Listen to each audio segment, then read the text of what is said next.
अस्सलाम वालेकुम। उम्मीद है कि आप सब लोग खैरियत से होंगे। क्या पाकिस्तान और भारत के दरमियान कोई बड़ी जंग इस वक्त हो सकती है? इस हवाले से कुछ तफसीलात हैं।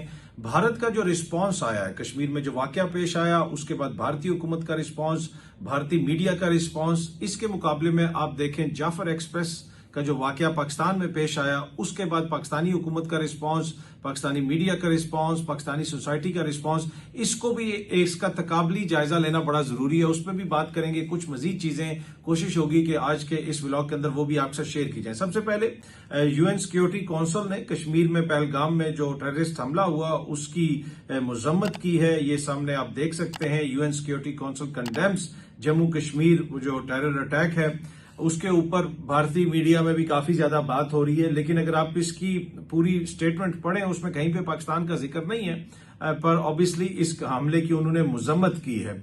और इसी तरह की एक स्टेटमेंट तब भी जारी की गई थी जब जाफर एक्सप्रेस वाला वाकया पेश आया था। ये सामने आप देख सकते हैं। ये अभी भी यूएन की जो है वो उनकी वेबसाइट के ऊपर पड़ा हुआ है। 14 मार्च को ये जारी किया गया था, security council press statement on terrorist attack in Pakistan. ये जाफर एक्सप्रेस वाला जो मामला था उसके ऊपर उन्होंने स्टेटमेंट जारी की थी। तो जो लोग ये कह रहे हैं कि जी वो इसके ऊपर सिक्योरिटी काउंसिल ने कोई एक स्टेटमेंट जारी कर दी है या स्टेटमेंट जारी की है, उसमें ये चीज शामिल है या ये चीज शामिल नहीं है, भारत उसके हवाले से कोई दावा कर सकता है, या पाकिस्तान में बैठा हुआ कोई शख्स कह रहा है कि जनाब ये उसमें चीज शामिल की गई है और ये शामिल नहीं की गई है। इन रियलिटी अगर आप इन दोनों प्रेस स्टेटमेंट्स को पढ़ें तो वो काफी हद तक सिमिलर हैं, वर्डिंग भी काफी हद तक सिमिलर है और लगता है इस तरह के एक जेनेरिक सा उन्होंने एक स्टेटमेंट दिया है जो जाफर एक्सप्रेस के मौके पे भी दिया था, उस इंसिडेंट के मौके पे, और इस दफा भी उन्होंने दिया। किसी दूसरे मुल्क का उस तरह नाम नहीं लिया, किसी को उस तरह उन्होंने ये नहीं कहा कि जनाब इस मुल्क ने इसमें करवाया या उस मुल्क ने उसमें करवाया। अच्छा, अब जो रिस्पांस आया जाफर एक्सप्रेस के बाद पाकिस्तान की हुकूमत का, वो हमारे सामने है। हमने मीडिया में भी देखा, चीजें रिपोर्ट हुई कि भारत इसमें मुलविस हो सकता है, अफगानिस्तान में बैठे हुए हैंडलर, बहुत सारी बातें हुई। बीएलए के हवाले से भी पाकिस्तान की हुकूमत इल्जामात लगाती है। लेकिन उस हमले के बाद वो सफारती सतह के ऊपर जो दबाव इस वक्त भारत ने डाला है, जो चीज आपको नजर आ रही है, वो पाकिस्तान में उस तरह हमें नजर नहीं आई। पाकिस्तान ने इल्जामात तो लगाए, पाकिस्तान ने कहा कि जनाब इसमें ये मुलविस और अरसा दराज से कर रहा है, लेकिन जिस किस्म के स्टेप्स एकदम से भारत ने उठाए और जिस तरीके से उन्होंने ऐलान कर दिया कि पानी बंद कर देंगे, ये मुअत्तल कर देंगे, वो मुअत्तल कर देंगे, तो हमारी हुकूमत का रिस्पांस उतना रोबस्ट नहीं था जितना रोबस्ट या स्विफ्ट आपको रिस्पांस नजर आ रहा है भारत की हुकूमत का। पूरी दुनिया में उन्होंने एक तरह से शोर डाल दिया। हर जगह पे वो बता रहे हैं कि पाकिस्तान इसमें मुलविस है, पाकिस्तान ये कर रहा है, पाकिस्तान वो कर रहा है। अगर आप आलमी मीडिया को देखें, आलमी थिंक टैंक्स को देखें, आप चैटम हाउस की रिपोर्ट जाके पढ़ें, आज गार्डियन का आप उनका जो एडिटोरियल है वो पढ़ें, एनालिसिस पढ़ें, उसमें वो ये कह रहे हैं कि अवामी दबाव इतना क्रिएट हुआ हुआ है कि मोदी सरकार को कुछ ना कुछ करना पड़ेगा। जंग वो करें या ना करें, लेकिन जिस तरह का माहौल उन्होंने क्रिएट कर दिया है आलमी सतह पे अपने मुल्क के अंदर, तो अवामी दबाव तो उनके ऊपर है कि आप कुछ करें। इस अवामी दबाव के नतीजे में भारत क्या करता है ये बड़ा इंपॉर्टेंट है, उसके ऊपर मैं आऊंगा। लेकिन जो पाकिस्तान का रिस्पॉन्स है, जो पाकिस्तान करता है इस तरह के हालात के अंदर, उसका भी जायजा लेने की जरूरत है। जब खुदा न खास्ता पाकिस्तान पे कोई हमला होता है और हम कहते भी हैं कि जनाब वो इसमें मुलविस है, तो फिर हमें भी थोड़ा सा खुल के उसके ऊपर बात करनी चाहिए।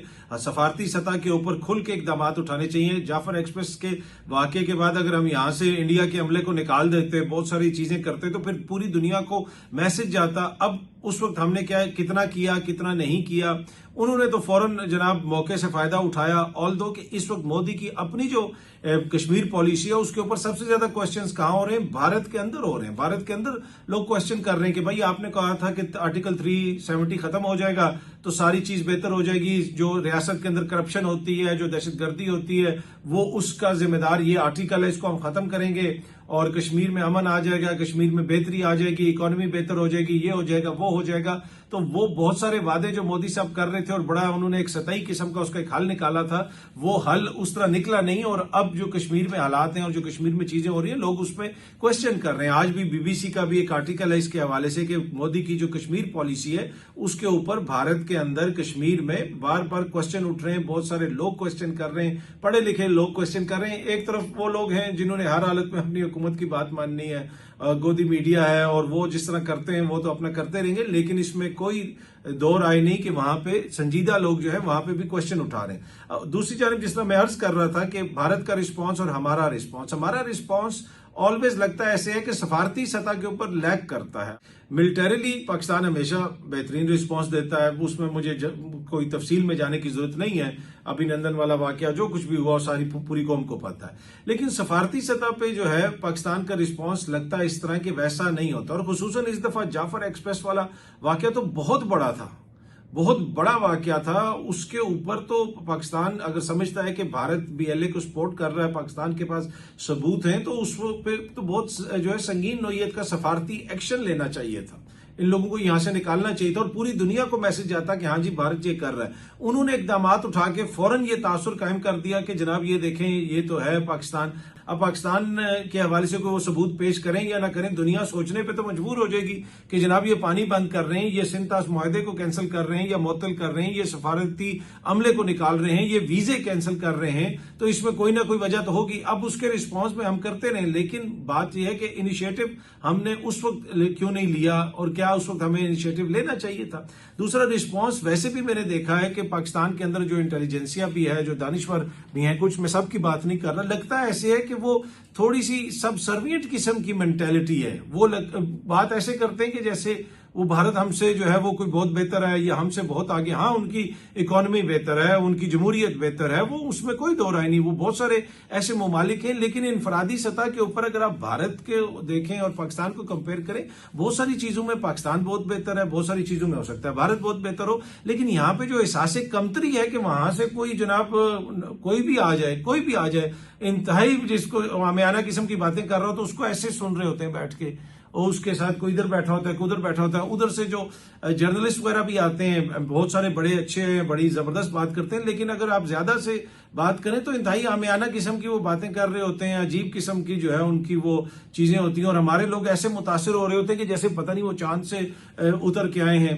उधर जो हालत है और यहाँ पे जो हालत है वो जमीन आसमान का फर्क है। मैं खुद जब BBC में काम करता था, मुझे मेरे BBC के कोलीग जो सफेद फार्म कोलीग, उन्होंने बताया कि जनाब भारत गए, उसके बाद हम पाकिस्तान आए तो हमें तो जमीन आसमान का फर्क लगा। वहां पे इतना गंद, रोडें नहीं है, और यहाँ पे जो आपकी मोटरवेज के ऊपर जो आपके जैसे रेस्ट एरियाज बने हुए या दीगर इस तरह के, वो कहते हैं वो कोई चीज वहां पे नजर ही नहीं आती। और वैसे भी ओवरऑल जो है बहुत सारी चीजें ऐसी हैं। एक लेटेस्ट मिसाल आप देख लें, वॉरेन नौजवान लड़का है बरतानिया का, वो पहले 1 महीना अभी रह के आया इंडिया, उसके बाद कुछ दिनों के लिए वो पाकिस्तान आया।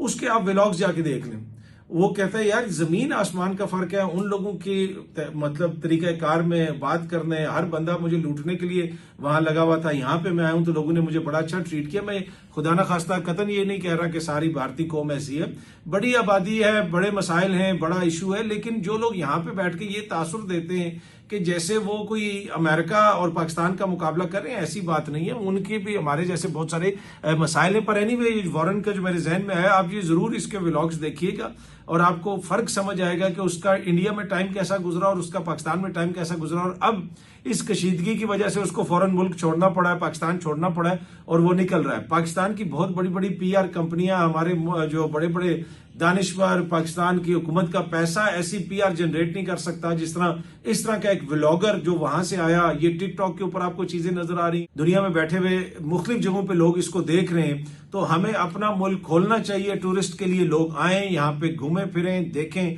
ताकि पैगाम बाहर तक जाए। वो जो अमेरिका से खातून आई थी, सियाफाम खातून, और जो काफी अरसा यहाँ पे रही, शबाना ने उनको लुक आफ्टर किया। शबाना, वो जो उनके साथ एक पुलिस ऑफिसर थी, उससे जो पाकिस्तान की सॉफ्ट सफारतकारी हुई है, जो इमेज गया है, मेरा नहीं ख्याल कि कोई भी कैंपेन उसको compete कर सकती है। कोई वो जो ऑर्गेनाइज किए जाते हैं ना, कभी इधर जलसा तो कभी उधर रैली, वो यूरोप में भी इस तरह वो एक मखसूस चेहरे आपको मखसूस जगहों पे नजर आते हैं और वही हर जगह पे होते हैं, उनसे कोई फर्क नहीं पड़ता। ये दौर अब बहुत आगे निकल गया। जो आप दुनिया को दिखाएं, दुनिया आगे खुद देखेगी कि हम में और उनमें क्या फर्क है। बाकी जिस तरह मैंने पहले भी अर्ज की कि हमारे भी बहुत सारे मसाइल हैं, हमारे जो नेबर हैं, भारतीय उन दोस्त हैं, उनके भी बहुत सारे मसाइल हैं। लेकिन तासुर ये देना कि सारे मसाइल इस तरफ हैं, ऐसी बात नहीं है। जमीनी हकायक थोड़े से डिफरेंट हैं, पर जहां पे हम लैग करते हैं वहां पे हमें देखने की जरूरत है कि हम क्यों इतना शर्माते हैं, हम क्यों इतना एहसास कमतरी का शिकार हैं कि जो बात करनी है वो खुल के बात करो। क्या वहां पे जो कुछ हो रहा है उसके ऊपर हम खुल के बात नहीं कर सकते? हमने सफारती एक्शन लेना है तो खुल के एक्शन लें। जाफर एक्सप्रेस के बाद तो चाहिए था कि भारत के सफीर को यहां से निकालते, किस लिए जो है वो हमने उसको इतना बर्दाश्त किया और बात वगैरह तो की, लेकिन खुल के बात करते अगर उसी वक्त हम भारतीय सफीर को कहते कि निकले जनाब आप 48 घंटे के अंदर, या एक उसके डिप्टी को कहते 4-5 सीनियर उनके डिप्लोमेट्स को कहते कि निकलें और सफारती हमला बिल्कुल महदूद कर दें, तो क्या उस वक्त पूरी दुनिया में मैसेज ना चला जाता कि भाई अगर पाकिस्तान ये कर रहा है तो उसके पीछे एक रीजन होगा। उसके पीछे जो पाकिस्तान की हुकूमत बार बार कहती है कि जी इसमें ये मुलविस है वो मुलविस है, हमारे पास सबूत हैं, तो वो करते एक्शन और उसके बाद पूरी दुनिया खुद सबूत मांगती, आप सबूत उनके सामने रखते। तो बयानिए की जंग कहीं पे भी बनानी हो थोड़ा सा लगता है कि हम कमजोरी का मुजाहरा करते हैं सफारती सतह पे। मैं बार बार अर्ज कर रहा हूँ मिलिटरीली तो भारत अगर कोई एक्शन लेगा तो उसका पहले भी उसको जवाब मिला था, अब फिर जवाब मिलेगा। इवन के चैटम हाउस की जो उन्होंने जो इस सारे थिंक टैंक है उसके ऊपर जो उन्होंने उनका भी जो एनालिसिस है वो यही है कि रोबस्ट एक्शन अगर भारत लेगा तो दूसरी तरफ पाकिस्तान की तरफ से भी उसके ऊपर एक्शन लिया जाएगा। अब भारत किस किस्म का एक्शन लेगी, बड़ा जो क्वेश्चन है, क्या भारत कोई ऑल आउट जंग करना चाहता है, क्या पाकिस्तान और भारत के दरमियान जोहरी जंग का इस वक्त खतरा है? मेरा नहीं ख्याल कि भारत ऑल आउट कोई जाके एकदम से बड़ा पाकिस्तान के ऊपर हमला कर देगा। शायद कोई छोटी वो कोई हरकत करने की कोशिश करे, लेकिन मतलब किस बिना या किस जवाब पे वो ऐसी हरकत करने की कोशिश करेगा। जाफर एक्सप्रेस के बाद ये के साने के बाद ये सवाल क्यों नहीं उठ रहे थे? क्यों नहीं पाकिस्तान ने इस हद तक बयानिया अपना उठाया? पाकिस्तान की हुकूमत ने क्यों नहीं वो इकदाम उठाए कि उस वक्त पूरी दुनिया के आर्टिकल्स ये क्यों नहीं छप रहे थे? उस वक्त क्यों नहीं गार्डियन इसके ऊपर लिख रहा था? उस वक्त क्यों नहीं ऑब्जर्वर इस पे लिख रहा था? उस वक्त क्यों नहीं न्यूयॉर्क पोस्ट इसके ऊपर लिख रहा था? न्यूयॉर्क टाइम्स क्यों नहीं इस पे लिख रहा था? क्योंकि हमने उतना जो है दबाव नहीं डाला, हमने वो इकदाम नहीं उठाए। भाई अगर वो कर रहे हैं तो फिर खुल के आप करें। अगर आप उन पे इल्जाम भी लगा रहे हैं तो फिर ये इस तरह इतने ढके छुपे अल्फाज में और जनाब वो कुड़ कुड़ के मरने से बेहतर है कि खुल के आप बताएं। और उसी वक्त अगर ये इनिशिएटिव हम ले लेते, हमारी तरफ से ये इकदाम आ जाते पहले कि जनाब हम उनके वीजे कैंसिल करते, ये करते वो करते, तो ज्यादा बेहतर ना होता। और दूसरी तरफ देखिए यहाँ पे पॉलिटिकल ऐसी क्यादत की जरूरत है जो खुल के बात करे। खुल मतलब आप हर चीज में शर्माते हैं कि जनाब मोदी का नाम नहीं लेना, ये नहीं करना, ऐसे नहीं करना। भाई खुल के नाम लें कि वहां पे जो कुछ हो रहा है, वहां पे जिस किस्म की हरकतें हो रही हैं, अपना मुकदमा तो खुल के पेश करें ना। कौन सा ऐसा कोई खुदा ना खास्ता क्यामत आ जानी है कि अगर आप अपना मुकदमा भी पेश नहीं कर सकते तो फिर क्या फायदा? वहां पे मैंने जिस तरह की कि वहां पे उन्होंने बहुत सारे सवालात उठाए, मोदी के ऊपर तनकीद हो रही है, लेकिन सारी जो पॉलिटिकल कूफते हैं वो बाद में उन्होंने कहा कि ठीक है जी हुकूमत जो करना चाहती है वो हुकूमत करे, लेकिन उन्होंने बहुत सारे क्वेश्चंस भी उठाए। तो यहाँ पे भी आप क्वेश्चन से ना डरें, आप लोगों को क्वेश्चन उठाने दें, लोग क्वेश्चन करेंगे, लेकिन एक रोबस्ट किस्म का जब रिस्पॉन्स आएगा तो वो पूरी दुनिया खुद ही देख लेती है। कमरों में बैठ के वो ये करके वो करके खबर इधर चल के उधर चल के नहीं बनता। भारतीय मीडिया तो सुबह से शाम तक चीखता रहता, कोई बयानिया नहीं बनता। अब अगर भारतीय मीडिया के मुकाबले में हम भी उसी तरह के कार्टून बन जाएं और उसी तरह की कार्टून रिपोर्टिंग कर दें और फिर हम समझें कि जनाब वो हम ये हमारा जवाब है, ये जवाब नहीं है। जो बयानिया बन रहा है पूरी दुनिया में वो भारतीय मीडिया की वजह से नहीं बन रहा।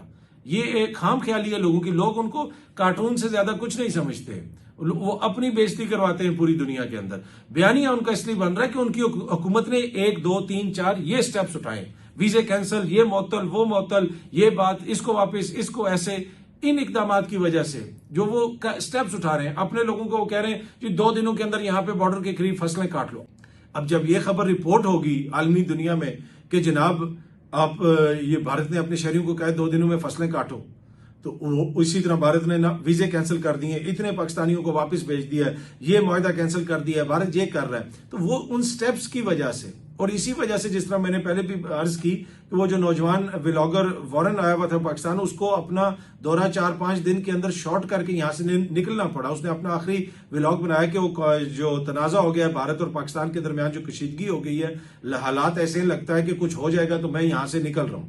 तो वो जनाब वहां पाकिस्तान से अब जा रहा है और अगली वो फ्लाइट वगैरह ले रहा था। लेकिन जितनी उसने पाकिस्तान की तारीफें की हैं और जो कुछ पाकिस्तानी कौम ने अपना असल चेहरा उसको दिखाया है वो जरूर आप देखें। और दूसरी तरफ जो भारत में जो कुछ उसके साथ होता रहा वो भी देखें, और खुसूसन वो दानिश्वर जो एहसास कमतरी का शिकार हैं वो जरूर देखें। अगेन मैं जिस तरह कर रहा हूं कि ना हम सुपीरियर हैं ना वो सुपीरियर हैं, हम भी इंसान हैं, वो भी इंसान हैं, अच्छे बुरे हर जगह पे होते हैं, लेकिन अपने अंदर की एहसास कमतरी हमें खत्म करने की जरूरत है, कुछ दानिश्वरों को, कुछ लोगों को और कुछ सियासतदानों को भी। तो जो मैं अर्ज कर रहा था कि बयानिए मीडिया पे बैठ के नहीं बनते कि जनाब वो ये बयानिए स्टेप्स से बनते हैं जब आपने आलमी सतह पे कुछ इस तरह का बयानिया बनाना हो तो आपको इकदामात उठाने पड़ते हैं जिसके अंदर लगता है ऐसे है कि हम थोड़ा सा शर्मा जाते हैं। सफारती सतह के ऊपर हम वो इकदामात उस तरह नहीं उठाते। बाकी बहुत सारे शहरी जिनके वीजे कैंसिल हुए हैं वो भारत से पाकिस्तान आ रहे हैं, पाकिस्तान से लोग वापस भारत जा रहे हैं। पीएसएल के लिए जो 18 ब्रॉडकास्टर्स आए हुए थे उनके भी वीजे कैंसिल कर दिए गए हैं, वो भी वापस जा रहे हैं। इसी तरीके से और भी बहुत सारी खबरें आ रही हैं। भारत का बढ़ता जंगी जुनून, अटारी में फसलों की कटाई के लिए अवाम को 2 दिन की मोहलत। उन्होंने कहा जनाब फसलें काट लें, ये ना हो कि जंग हो जाए। इसी तरीके से पाकिस्तान के अंदर भी काफी खबरें आ रही हैं, ये सामने आप देख सकते हैं कि एक्सप्रेस न्यूज भी इसको रिपोर्ट कर रहा है। कराची रॉ जो एजेंट्स हैं उनकी गिरफ्तारी के लिए इंटेलिजेंस नेटवर्क मुतहरिक हो गया है। इसमें बताया जा रहा है जी कानून नाफिज करने वाले इदारों ने शहर में भारतीय खुफिया एजेंसी रॉ के लिए काम करने वाले मुल्की और गैर मुल्की एजेंटों की मुमकिना मौजूदगी की इतला पर उनकी तलाश के लिए अपने नेटवर्क को टास्क दे दिया है। ये बात कानून नाफिज करने वाले एक अफसर ने बताई। अब ये कानून नाफिज करने वाले अफसर ने ये बात मीडिया को क्यों बताई भाई? उनको पहले पकड़ें और फिर उनके चेहरे पूरे मीडिया को दिखाएं और पूरी कौम को दिखाएं।